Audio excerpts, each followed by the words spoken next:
Feliz sábado a todos, hermanos. ¿Cuántos ya están cansados?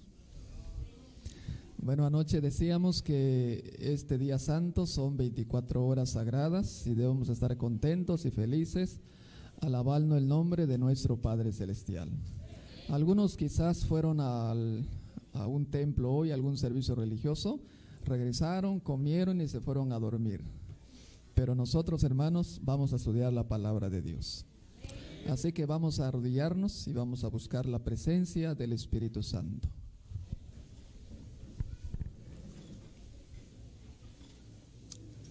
Bendice tu palabra, multiplícala, Señor, y que las mentes puedan ser receptivas a tu voz.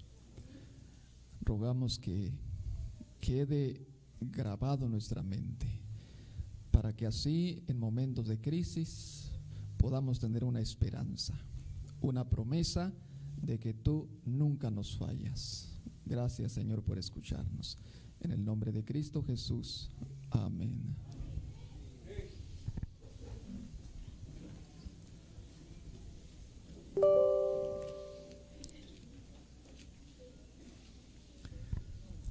Dice el libro de Daniel, capítulo 10, versículo 14. Soy pues venido para hacerte saber lo que ha de venir a tu pueblo. ¿Cuándo? En los postreros días, porque la visión es ¿para cuándo? Para el tiempo del fin, o sea, para días. Es un mensaje muy especial. El libro de Daniel contiene toda la verdad presente para el tiempo del fin. Y el Señor nos muestra el calendario profético desde los días de Daniel hasta el fin del mundo. Y ahí está en Daniel capítulo 11, vamos a leerlo. Dice, vamos a explicar a vuelo de pájaro quizás, porque no tenemos todo el tiempo disponible. Dice, y en el año primero de Darío, el de Media, yo estuve para animarlo y fortalecerlo. Y ahora yo te mostraré la verdad. He aquí que aún habrá 3 reyes en Persia, y el cuarto será de grandes riquezas más que todos, y fortificándose con su riqueza despertará a todos contra el reino de ¿qué? Contra el reino de Grecia o de Chaván, dice algunas versiones. El capítulo comienza con Medo-Persia porque Babilonia ya estaba sucumbiendo, entonces ahora Persia era el que estaba ahora comenzando a dominar el mundo. Y el ángel le dice a Daniel que iban a haber 3 reyes y que el cuarto iba a ser muy rico. No hay duda alguna que son los sucesores de Ciro, que son Cambises, Esmerdis y Darío Histaspes. Y el cuarto es Jerjes, el que habla en Esther capítulo 1, donde dice que llegó a tener más de 127 provincias. Vamos a leer el 3. Levantaráse luego, ¿qué cosa? Un rey ¿qué? Valiente, dice, el cual se enseñoreará sobre gran dominio y hará ¿qué cosa? Su voluntad. ¿Quién es este rey valiente? No hay duda alguna que es ¿quién? Alejandro Magno. O sea, la profecía está siguiendo la misma secuencia: Daniel 2, Daniel 7, Daniel 8, y el 11 es una explicación del capítulo 8 de Daniel. Veamos qué dice el 4. Pero cuando estará enseñoreado, será quebrantado ¿qué cosa? Su reino. Y repartido ¿sobre dónde? Por los 4 vientos del cielo, y no a sus descendientes, ni el según el señorío con que él se enseñoreó, porque su reino será ¿qué cosa? Arrancados, y para otros fuera de aquellos. ¿Quién es este rey valiente? Es Alejandro Magno. Y dice que cuando estaba en su apogeo, según la historia, su reino, dice, iba a ser quebrantado y repartido a los 4 vientos ¿de qué? Del cielo. Si usted ve en Daniel capítulo 7, hay un león, hay un oso, y luego ¿qué sigue? Un leopardo con 4 cabezas y 4 alas. Es la división del imperio de Alejandro Magno. Entonces la misma secuencia está siguiendo el libro de Daniel. Pero dice que su reino se iba a dar no a sus descendientes, es decir, no a sus a sus hijos, a sus sobrinos, sí, intentaron gobernar sus hijos, sus descendientes, sus parientes, pero entre ellos había guerras. El objetivo era destronar a los descendientes de Alejandro Magno. Felipe Arideo, por ejemplo, fue el que lo mataron, y entonces Casandro, Lisímaco, Seleuco y Ptolomeo dijeron, no, pues mejor nos repartamos el reino. Y así fue como la Biblia se cumplió, cuando el reino de Alejandro se divide en 4 partes. Dice el versículo 5: y haráse fuerte, ¿qué cosa? El rey del sur, mas uno de los príncipes de aquel le sobrepujará y se hará poderoso. Su señorío será, ¿qué cosa? Grande señorío.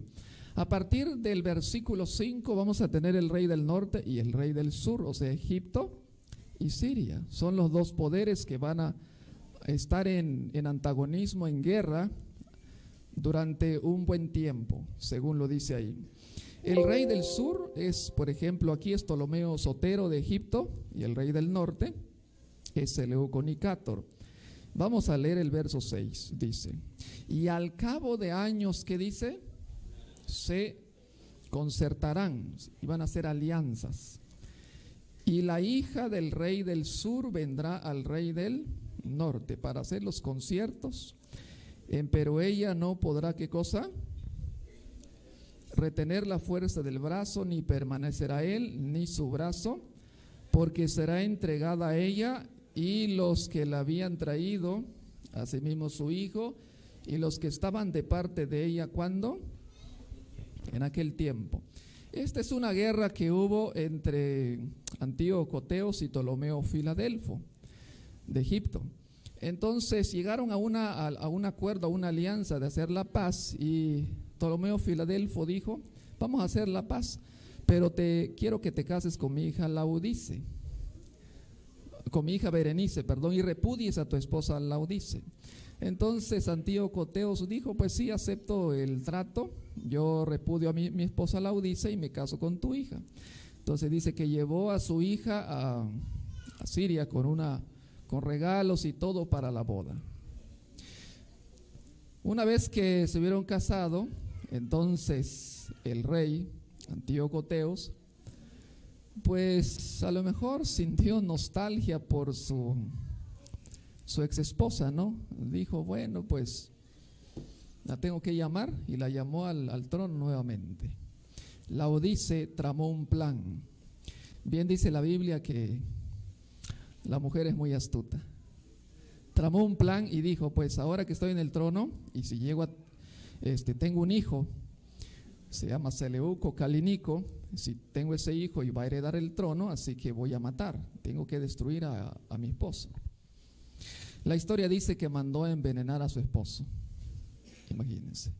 No solo lo envenenó, sino que mandó a matar a Berenice y a todas las mujeres, dice ahí, los que la habían traído, dice el versículo, asimismo su hijo y los que estaban de parte de ella en aquel tiempo. Mandó a matar a Berenice y a todas las doncellas que habían venido con ella desde Egipto. Esa es la historia del versículo 6. Vamos al versículo 7. Mas del renuevo de sus raíces se levantará uno sobre su trono, y vendrá con gran ejército, y entrará en la fortaleza del rey del norte. Este hombre es su hermano de Berenice, se llamó Ptolomeo Vérgetes. Este hombre, el renuevo de sus raíces que dice ahí, y vendrá con ejército y entrará en la fortaleza del rey del norte y hará en ellos a su arbitrio y predominará. Ptolomeo Vérgetes quiso vengarse de su hermana, pues la habían asesinado, así que yo tengo que hacer una venganza. Y viene a hacerle la guerra a Antíoco, y entonces pues ya estaba casi por dominar a Siria en esa batalla. Pero resulta que en Egipto había ocurrido una guerra, una sedición, un levantamiento. Así que tuvo que regresar para manejar los asuntos en Egipto. Y dice ahí que traería, dice, y aún los dioses de ellos con sus príncipes, con sus vasos preciosos de plata y de oro. Dice la historia que se trajo 2500 imágenes que había llevado antes Cambises a Persia. Los egipcios, al ver que regresaban sus imágenes, pues le colocaron el título de Ptolomeo Evérgetes, es decir, el bienhechor, por haberle devuelto sus dioses, según lo marca la historia. Así entrará en el reino el rey del sur y volverá hacia su tierra. El 10. Mas los hijos de aquel, ¿qué dice? Se airarán y reunirán, ¿qué cosa? Multitud de grandes ejércitos, y vendrá a gran priesa, inundará y pasará y llegará con ira, ¿hasta dónde? Hasta su fortaleza, según lo dice el versículo 10. ¿Quiénes fueron los hijos de Seleuco Calínico? Antíoco Magno y Seleuco Serauno, fueron dos. Los dos quisieron gobernar, subió primero Seleuco Serauno y lo mataron, así que quedó solamente Antíoco Magno. Pero dice que Antíoco Magno entonces inició una campaña para volver a hacer una guerra con Egipto y logró vencer a un hombre que se llamaba Nicolás, el general egipcio, y le iba a hacer más guerra, pero regresó a su país. Dice el versículo 11, por lo cual se enfurecerá el rey del sur, el rey de Egipto, y saldrá y peleará ¿con quién? Con el mismo rey del norte. Y pondrá en campo gran multitud, y toda aquella multitud será entregada en su mano. Después de Ptolomeo Evérgetes, ahora seguía a Ptolomeo Filopator. Y Ptolomeo Filopator, pues la guerra seguía entre Egipto y Siria. Ptolomeo Filopator preparó un ejército y volvió para Siria a hacer la guerra, dice, y peleará con el mismo rey en el norte. Y pondrá en campo gran multitud. Así es, dice que los sirios pusieron mucho ejército, ¿no? En aquellos tiempos se utilizaban los elefantes. Entonces tenía un gran ejército. Pero en esa batalla, la batalla de Rafia se ha llamado, perdió Antíoco Magno con 14,000 soldados muertos. Fue una batalla terrible para los sirios. Versículo 12. Y la multitud se ensoberbecerá y elevaráse su corazón y derribará, ¿qué cosa? Muchos millares, mas no prevalecerá. Ptolomeo Filopato, regresando de esa campaña de derrotar a Antíoco Magno, pues se sintió, vamos a decir así, ensoberbecido, ¿no? Imagínense, ganar una batalla a un imperio, a una nación, pues era algo que a él le servía para elevar su ego. Así que llegó a decir, bueno, aquí yo soy el mejor del mundo y nadie puede contra mí. Así que un día dijo este hombre, Ptolomeo Filopator, pues voy a ir a Palestina, a Israel, y como yo soy el mejor y si me declaran la guerra, pues yo gano. Y dice, llegó a Jerusalén y quiso entrar al lugar santísimo del santuario contra la ley de los judíos. Y como no lo dejaron entrar, la historia dice que regresó a Egipto con una gran ira y con ese coraje de matar a los judíos. Y los historiadores, por ejemplo, Eusebio dice que mató alrededor de 60,000, algunos dicen 40,000 judíos en Alejandría. Sangre inocente, ¿no? Los judíos siempre han sufrido ese tipo de matanza, pero Ptolomeo Filopator hizo una matanza de gente inocente, una gran culpa para él. Matar a gente que ni siquiera los habían molestado, les habían causado daño, solo porque no lo dejaron entrar al lugar santísimo del santuario. Versículo 13. Y el rey del norte volverá a poner en campo mayor multitud que primero, y al cabo del tiempo de años vendrá gran prisa con grande ejército y con muchas riquezas. Pues muere Ptolomeo Filopator y ahora sigue Ptolomeo Epífanes, niño de 5 o 6 años más o menos.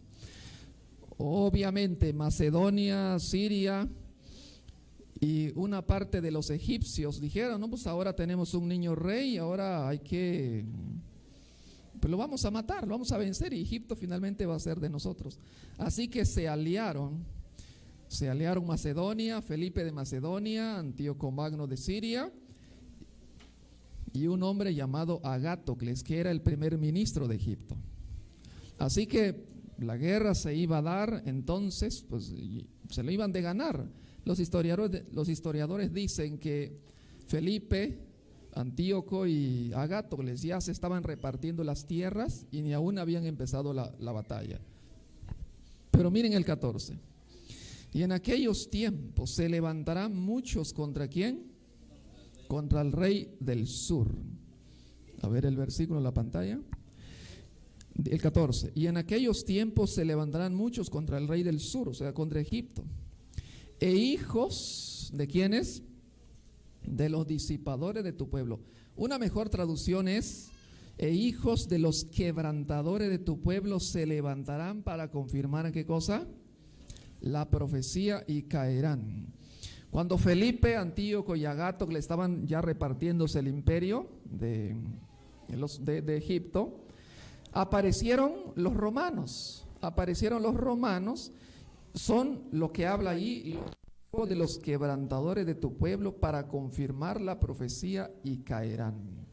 Los romanos se levantaron para defender entonces a los egipcios. Recuerden que en el año 168 a.C., los romanos ya estaban en el apogeo en el mundo.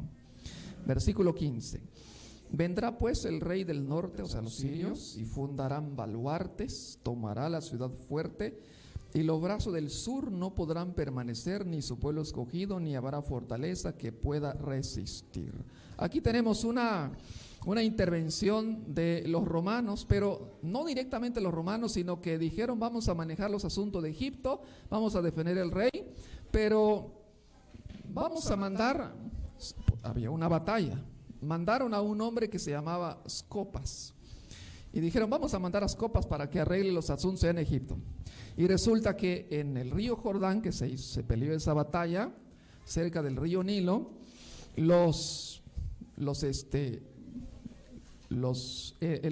Scopas perdió esa batalla.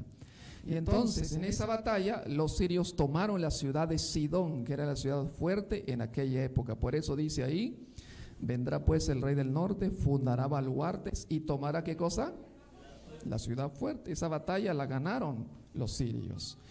Así que pues ahora la contienda se iba a hacer ahora no entre Egipto, sino ahora entre Roma y los sirios. Y prácticamente dice el versículo 16: y el que vendrá contra él, ¿qué dice? Hará ¿qué? A su voluntad. Ni habrá quien se le pueda parar delante. ¿Y estará dónde?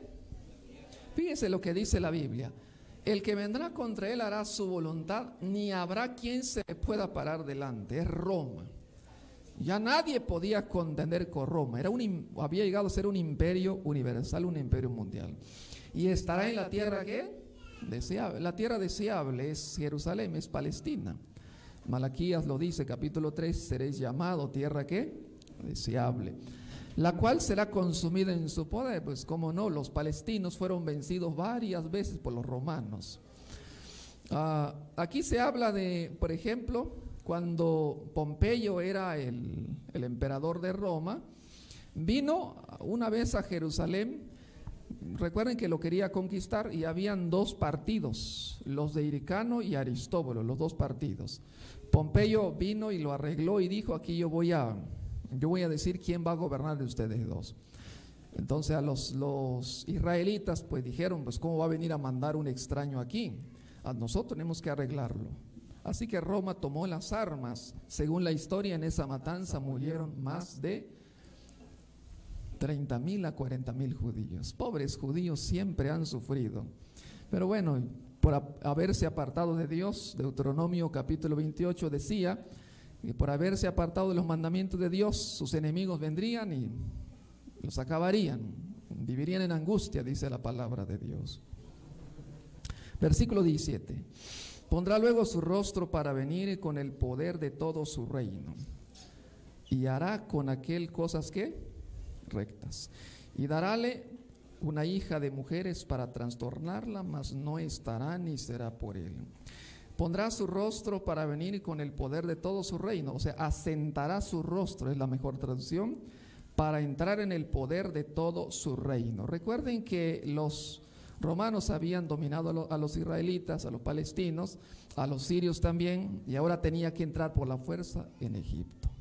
En Egipto había muerto Ptolomeo Auletes y dejaba a sus dos hijos, a Ptolomeo XII y Cleopatra. Entonces, según su testamento decía, pues tienen que casarse ustedes dos y gobernar el país.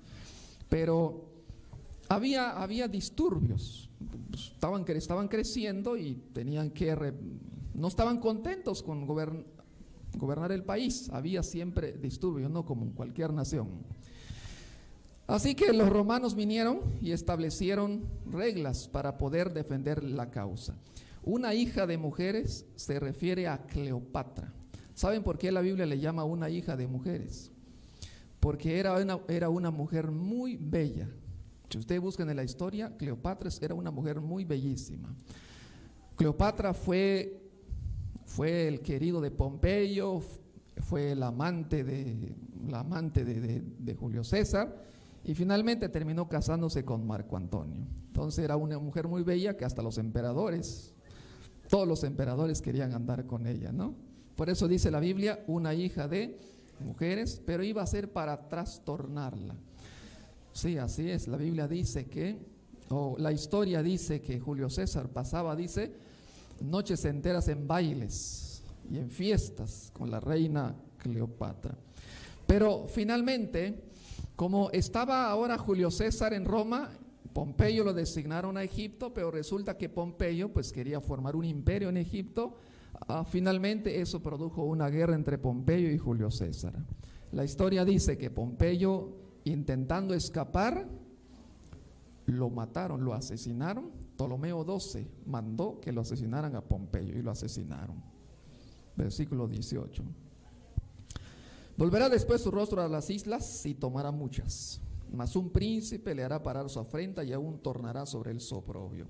Este es Julio César ahora que comienza a conquistar las islas Cimerias, el Bósforo, el Helesponto, todas esas islas que estaban en el Asia Menor, él las empieza a conquistar. Por eso dice, volverá después su rostro ¿a dónde?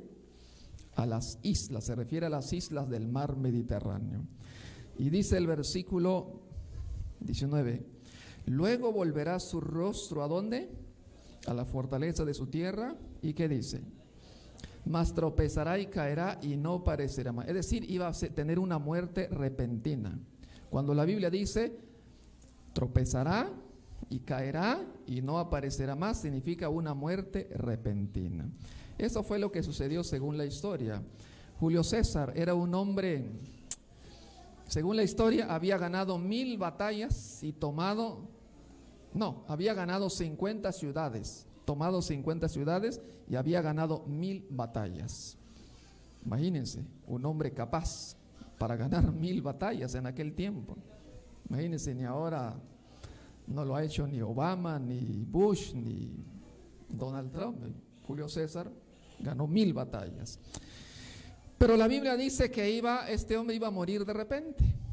Así es, la historia dice que mientras él un día estaba firmando cartas en su trono, llegó un hombre y le dijo, ¿de qué muerte te gustaría morir?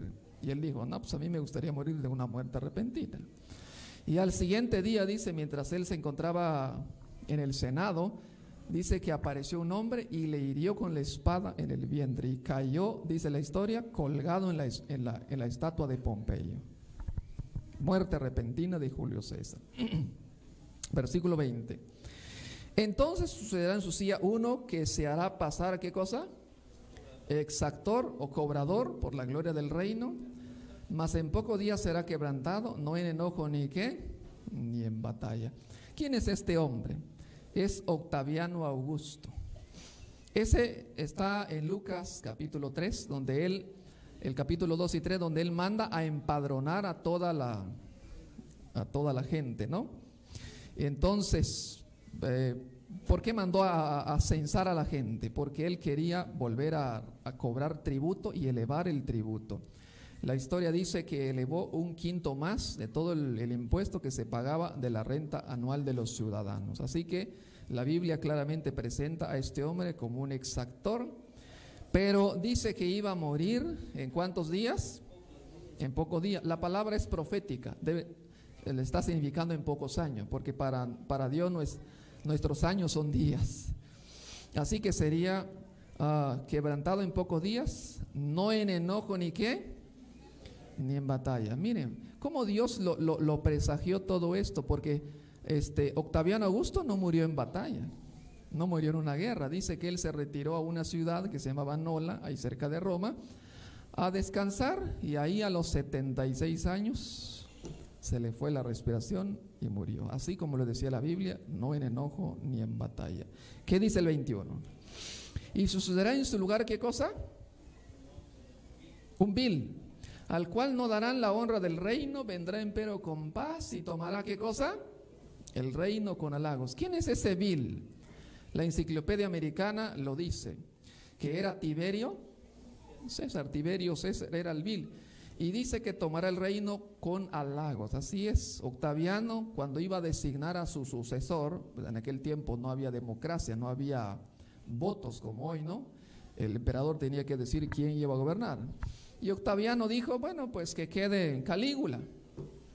Pero Calígula se murió, así que ahora tenía que nombrar a otro. Bueno, pues que quede Agripa. Y su esposa dijo, su esposa Livia dijo, no, pues ¿por qué no dejas a mi hijo Tiberio? Que era un adoptivo, era un sobrino de Octavio, pero lo había adoptado su esposa. ¿Por qué no dejas a Tiberio? Y la misma enciclopedia dice cómo respondió a Octaviano. Dijo, es que tu hijo es demasiado vil para llevar la púrpura.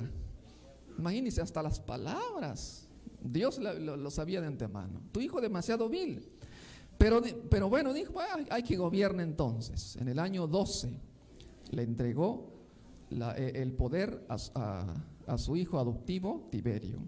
Y dice el 22, y con los brazos del que inunda serán inundados. Y luego dice, y serán quebrantados. Y también ¿quién? El príncipe del pacto. O sea, los brazos del que inunda, ¿quién es? Es Tiberio. ¿Saben ustedes que Tiberio, mientras estaba en el poder, los del Senado decían, pues no queremos este hombre que gobierne, porque ¿saben cómo era Tiberio? ¿Saben por qué le llamaban vil? La enciclopedia americana responde y dice que Tiberio era llamado vil porque tomaba mucho, era mujeriego y no sabía gobernar. Ni siquiera sabía pelear. Imagínense, en una batalla, ni siquiera sabía tomar las armas. Era un vil, prácticamente era un vil. Lo que más lo hacía vil era su vicio del alcohol. Y planearon los del Senado, dijeron, bueno, hay que planear la muerte de este hombre. Y un día, cuando se retira al promontorio de Miceno, a una casa de campo, como una residencia de los emperadores, le dijeron al prefecto, cuando él se vaya a acostar, prepárate, y le vas a poner una almohada en su boca para que se asfixie. Y ciertamente, así murió Tiberio. Le colocaron una almohada en la boca cuando se durmió, y ahí pereció en el año 37. Pero la Biblia dice que en ese tiempo iba a morir ¿quién? ¿Quién iba a ser quebrantado? El príncipe del pacto. ¿Quién es el príncipe del pacto? ¿Quién es? Es Cristo Jesús. ¿Cuándo murió Cristo? En el año 31. O sea, de diferencia 6 años. 37 está muriendo Tiberio y 31 ¿quién está muriendo? Cristo. Por eso lo dice, y aún también el príncipe del pacto. 23. Y después de los conciertos con él hará engaño y subirá y saldrá vencedor con poca gente. Y después de los conciertos se refiere a las alianzas que estaban haciendo los romanos o más bien las potencias vencidas hacían alianza. Por ejemplo, los sirios en el año 63, los judíos, en el año 63 y los sirios en el año 65 antes de Cristo. Así que por eso cuando Cristo viene a la tierra, los judíos ya tenían ¿qué cosa? Ya tenían alianza. No era el plan de Dios que los judíos se aliaran, jamás. Él mismo había dicho en Jeremías 10, no no hagáis alianza con las naciones paganas, pero ellos lo hicieron en desobediencia al mandamiento de Dios. Versículo 24. Estando la provincia en paz y en abundancia, entrará y hará lo que no hicieron sus padres, ni los padres de sus padres. Presa y despojo y riqueza repartirá a sus soldados, y donde las fortalezas formará su designio. ¿Y esto por cuánto tiempo? Por tiempo. Se refiere, hermanos, en el tiempo de Octaviano Augusto, dice que Roma vivió el esplendor de su gobierno, es decir, dice que se mantenía la justicia, la paz, se estimulaba la educación. Roma llegó como dice Urias Smith, llegó al pináculo de su poder, llegó a ser un imperio mundial. Y había naciones que hacían alianza con los romanos para sentirse protegidos. Los judíos, por ejemplo, al hacer alianza con los judíos, cuando había una guerra contra Jerusalén, los romanos intervenían. Qué bonito, ¿no? Es como si México hiciera alianza con Estados Unidos, y si hay una guerra aquí en México, pues los americanos vendrían y nos ayudarían. Se oye bonito, pero en aquel tiempo no era el plan de Dios de que los judíos hicieran eso. Versículo 25. Y despertará sus fuerzas y su corazón contra el rey del sur con grande ejército, y el rey del sur se moverá a la guerra con grande y muy fuerte, ¿qué? Ejército, mas no prevalecerá, porque le harán ¿qué cosa? Traición. Si notan antecito del versículo 24, ahí dice, y esto por tiempo. Ese tiempo es profético, es de 360 años. ¿Cuándo tienen que comenzar? Tienen que comenzar cuando viene la guerra, esa guerra del rey del sur con el rey del norte, o sea, Roma y Egipto, se llevó a cabo en el año 31 antes de Cristo. Fíjense cómo fue esa guerra. Leamos el verso 26. Aún los que comerán su pan le quebrantarán, y su ejército será destruido, y caerán, ¿qué cosa? Muchos muertos. Miren, esa guerra fue la batalla, la famosa batalla de Accio, llevada a cabo en el año 31 antes de Cristo. ¿Cómo fue esa guerra? Se peleó entre Marco Antonio y Octaviano Augusto. Recuerden que en Roma había un gobierno que se ha llamado triunvirato. Triunvirato quiere decir un gobierno de 3 personas. Estaba Emilio Lépido, Marco Antonio y Octaviano. Pero Lépido pues lo mataron y quedó Marco Antonio. Marco Antonio le dijeron, pues tú vas a ir a Egipto a gobernar y manejar los asuntos de ese país, porque Egipto era grande. Así que dijeron los egipcios, Marco Antonio. Dijo Marco Antonio, no, pues yo estoy en Egipto, pero no me agrada que Octaviano también tenga poder, así que yo voy a dominar el mundo mejor. O sea, lo que estaba en disputa era el dominio del mundo. Marco Antonio, al estar en Egipto, se enamora de Cleopatra, como les dije al principio. Y más por agradar a Cleopatra, se atrevió a retar a Octaviano Augusto. A tal punto que se llevó a cabo la guerra.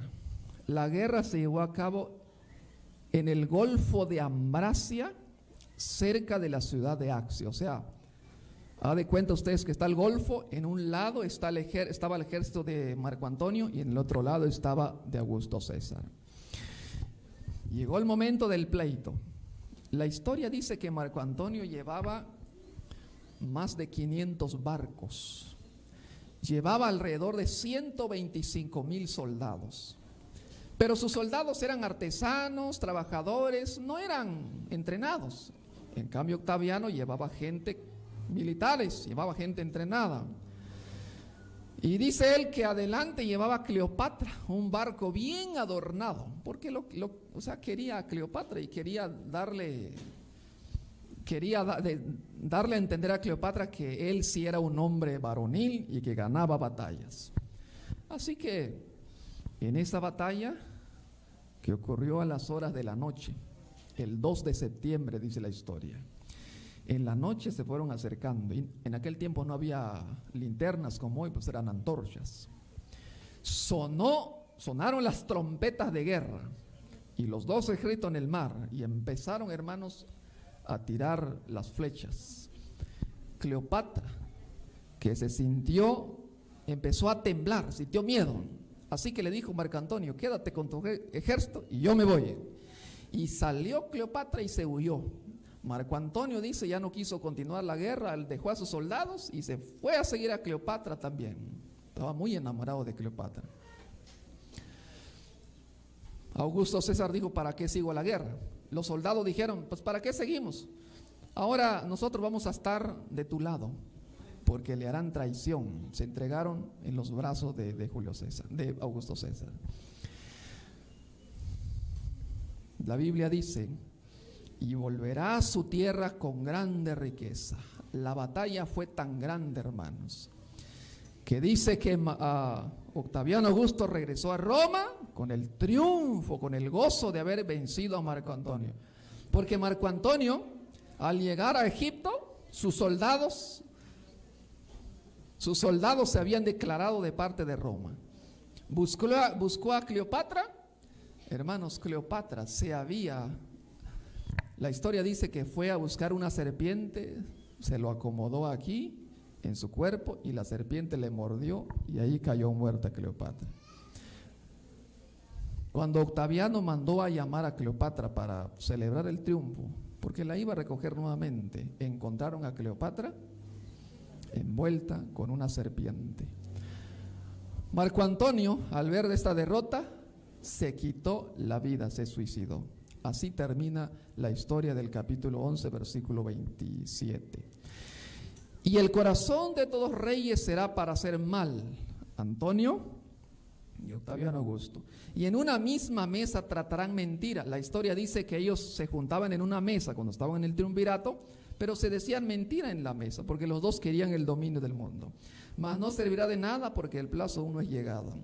Y volveráse a su tierra con grande riqueza, dice el 28, y su corazón será, ¿qué cosa? Contra el pacto santo, contra el pacto santo. Hará pues y volveráse, ¿qué? A su tierra. No voy a relatar toda la historia del pacto santo, es la guerra de Roma contra Jerusalén en el año 70. Cuando destruyó, recuerdan ustedes, ¿no? Los historiadores dicen que fueron 1.100.000 judíos muertos y 90.000 tomados prisioneros. A lo mejor y sean más, ¿no? Los historiadores solo dan referencias generales. Pero dice el verso 29, al tiempo señalado tornará al sur. ¿Cuál es el tiempo señalado?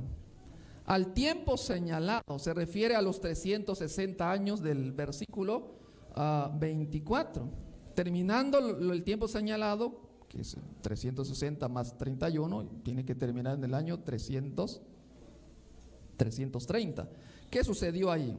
El traslado de la sede de Roma del occidente a oriente a Constantinopla. Fue el traslado. Por eso dice, no será la postre venida como la primera. Versículo 30. Porque vendrán contra él, ¿qué cosa? Naves de Chittim. Y él se contristará y se volverá y enojaráse contra el pacto santo. Este verso está hablando, hermanos, está hablando de la invasión de las tribus bárbaras en el año 358 contra Roma. ¿Se acuerdan? Los visigodos, los vándalos, los anglosajones, los lombardos, los burgundios, los suevos, los hunos, todos ellos empezaron a invadir al imperio romano y él se contristará y se enojará contra ¿qué cosa? Contra el pacto santo. Recuerdan ustedes que empezaba a surgir la iglesia católica y para hacerle la guerra a las tribus bárbaras que eran arrianos tuvo que atacar a la palabra de Dios, la Biblia, contra el pacto santo. Así es. Versículo 31. Y serán puestos brazos de su parte y contaminarán ¿qué cosa? Y serán puestos brazos de su parte y contaminarán ¿qué cosa? El santuario de su fortaleza. Y quitarán ¿qué cosa? El continuo y pondrán la abominación espantosa. Como dice el conflicto de los siglos, quitarán el paganismo y pondrán el sistema papal. Página 58 del conflicto de los siglos. Y serán puestos brazos de su fortaleza y contaminarán el santuario. O sea, aquí empezamos a ver ya dos santuarios, el santuario del diablo y el santuario de Dios. A lo largo de los siglos estos dos santuarios han tenido esa guerra. Y siempre el diablo ha utilizado dos herramientas para atacar al pueblo de Dios. El paganismo, y aquí estamos viendo la abominación espantosa, es decir, la religión bautizada de cristianismo, fusión de cristianismo con paganismo para engañar a la gente. ¿Y el resultado qué cosa es? El papado. ¿Quién es la abominación desoladora, hermanos? ¿Quién es? El papado. Ahora, desde el 31 está hablando del papado hasta el tiempo de fin el rey del norte. Por ejemplo, y con lisonjas hará pecar a los violadores del pacto. Lisonja es engaño, hermanos. El papado siempre ha engañado a la gente. Y los sabios del pueblo darán sabiduría a muchos y caerán cuchillo, cautividad y despojo por 1260 días. Los valdenses, los albigenses, los hugonotes, los cátaros, todos ellos fueron despojados, fueron matados a cuchillo, a fuego, en la hoguera. Juanús, todos los reformadores protestantes murieron a cuchillo, otros en la hoguera y otros despojados de sus tierras. La era del feudalismo según la historia. Versículo 34. Y en su caer serán ayudados de pequeño socorro. 1517 la reforma protestante. Vino un pequeño socorro para los perseguidos discípulos de Cristo. Y luego dice: y algunos de los sabios caerán para ser purgados, limpiados y emblanquecidos hasta el tiempo determinado, porque para esto aún hay plazo. El plazo es de 1260 años. Y dice el 36: y el rey hará su voluntad y se ensoberbecerá, el papado, y se engrandecerá sobre todo Dios, y contra el Dios de los dioses hablará, ¿qué cosa? Maravillas. Las blasfemias, se hablará maravillas, son las blasfemias. No sé si están poniendo atención. Y será prosperado hasta que sea consumada la ira, porque todo está determinado, tiene un plazo. Es el papado hablando blasfemia según Daniel 7:25, y hablará palabras ¿contra quién? Contra el Altísimo. Y del Dios de su padre no se cuidará, ni del amor de las mujeres, el famoso celibato, ¿no? Ni se cuidará de Dios alguno, porque sobre todo se engrandecerá. Recuerden que el papado se dice llamar Dios, comete blasfemias. Apocalipsis 13 dice que su cabeza y estaba, dice, llenas de blasfemias. Mas honrará en su lugar al Dios Mausim, al Dios de las fortalezas, la iglesia y el Estado. Y dicen: lo honrará con oro, plata y piedras preciosas y con cosas de gran precio. Acuérdense ustedes, la ramera de Apocalipsis está vestida de oro, púrpura, está vestida también de perlas. Con el Dios ajeno que conocerá, hará los baluartes de Mausim crecer en gloria, y honrarálos, y harálos e incinerará sobre muchos, y por interés repartirá la tierra. Recuerden ustedes al catolicismo romano, ¿no? A León X, a León XIII, a los papas, ¿no? Que siempre querían dominar a Inglaterra, a Francia. Tenemos la historia de Enrique IV de Francia, que lo humilló hasta el fondo. Esa historia está en el conflicto de los siglos. Por interés repartirá o repartía la tierra. Versículo 40. Pero al cabo de ¿qué? Ya llegamos al tiempo del fin. ¿Qué dice? Pero al cabo del tiempo. ¿Cuándo es ese al cabo del tiempo? Lo veníamos leyendo, ya se olvidaron. 1260, tiempo determinado, el plazo está determinado. ¿Y al cabo de qué? ¿Cuándo terminaron los 1260 días? ¿Cuándo? En 1798, es el tiempo del fin. Y en el tiempo del fin, ¿el rey de qué? Del sur. ¿Se levantará contra quién? ¿Cuándo fue esa batalla entre Egipto espiritual y el papado? Es Apocalipsis 13:3. Y vi una de sus cabezas como herida ¿de qué? De muerte. Fue en el año 1798 cuando Francia se levanta contra el papado y lo hace caer. El papado está hecho pedazos en 1798. Pero Apocalipsis 13:3 dice: y su herida mortal fue ¿qué cosa? ¿Lo corrobora Daniel 11:40? Sí. Y el rey del norte se levantará contra él con carros, gente de a caballo, muchos navíos, y entrará por las tierras, se inundará y ¿qué? Y pasará. ¿Cuándo fue esa guerra nuevamente del rey del norte contra el rey del sur? El ateísmo militante. ¿Cuándo fue? Miren, ¿se acuerdan ustedes que el comunismo en los años 70 estaba dominando el mundo? Los periodistas decían, el mundo se va a volver rojo por el comunismo, no la bandera. Pero finalmente, hermanos, Bulgaria, Checoslovaquia, Cuba, los países, Alemania Oriental y la actual Rusia. ¿Cómo se llamaba Rusia antes? Se llamaba la URSS. ¿Se acuerdan? La Biblia dice que el papado iba a hacer caer esos poderes. Y ciertamente, hermanos, miren, ¿alguna vez leyeron ustedes un libro que se llama Terroristas Secretos? ¿Saben de qué trata el libro Terroristas Secretos? Habla de los jesuitas, cómo ellos van a querer dominar el mundo. Y siempre les he contado la historia, ¿no? ¿Por qué hundieron el barco del Titanic? Todos cuando ven el Titanic y dicen, bueno, simple hundimiento, tal vez porque el hombre blasfemó a Dios, ciertamente. Pero yo les he contado la historia que el Titanic, hermanos, fue para matar a los 3 millonarios del mundo de aquel entonces, que no estaban de acuerdo con el Banco Mundial que iban a crear los jesuitas, o el Banco Central, hoy en día se llama Banco de Reserva Federal, y los mandaron a matar. Uno de ellos, John Jacob Astor, Benjamin Jugendreich, los mandaron a matar.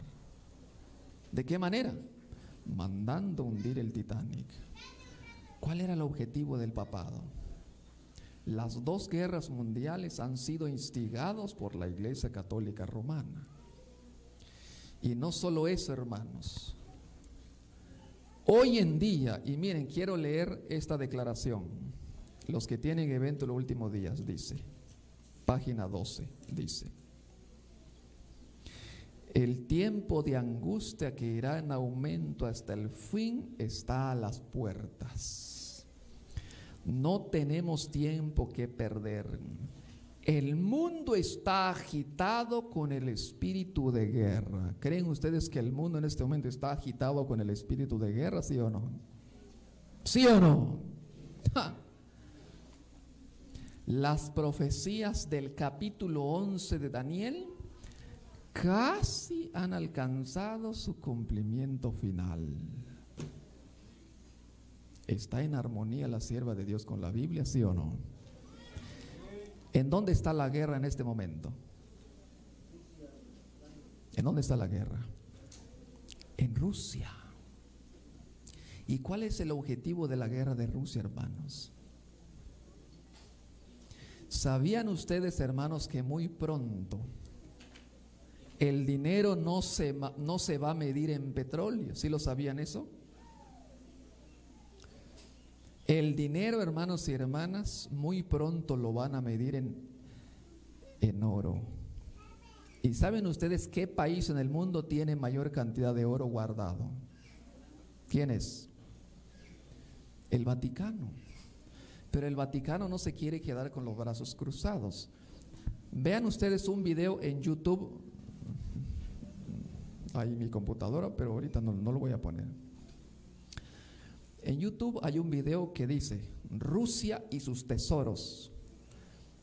Y ahí, hermanos, ese video les va a mostrar, miren, de cuenta una casa como pero miren, lleno de talentos de oro. Así, miren, pedazos así de oro. ¿Por qué creen ustedes que le están llevando la contraria a Rusia? Y el mundo está sufriendo. ¿Por qué está sufriendo el mundo, hermanos? La gente hoy en día dice, todo está tranquilo. ¿Será que irá a venir Cristo? A lo mejor y no, pero está tranquilo. ¿De verdad está tranquilo el mundo? Si usted sale a comprar gasolina, ¿cuánto está el litro?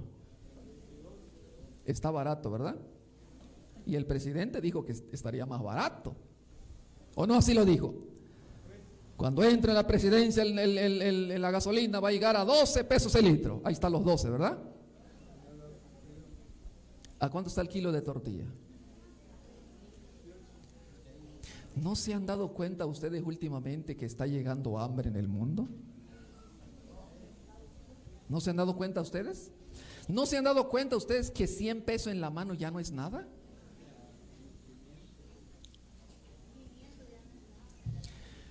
Hermanos, el mundo está en crisis. Comitán es una zona de comercio. Comitán es una zona de comercio. ¿Saben a cuánto estaba estos días una mallita de limón en Comitán? 1,000 pesos. El que tiene sembrado limón aquí, vaya a Comitán y se va a hacer rico inmediatamente.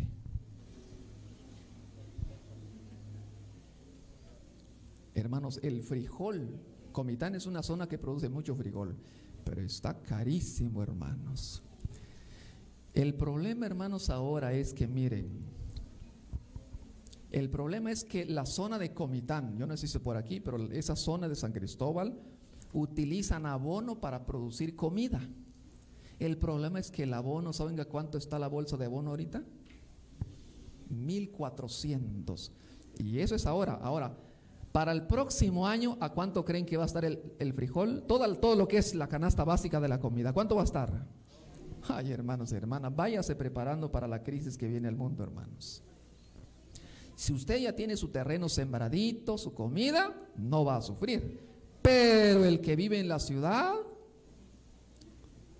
váyase preparando, porque la cosa no va a ser tan fácil, hermanos.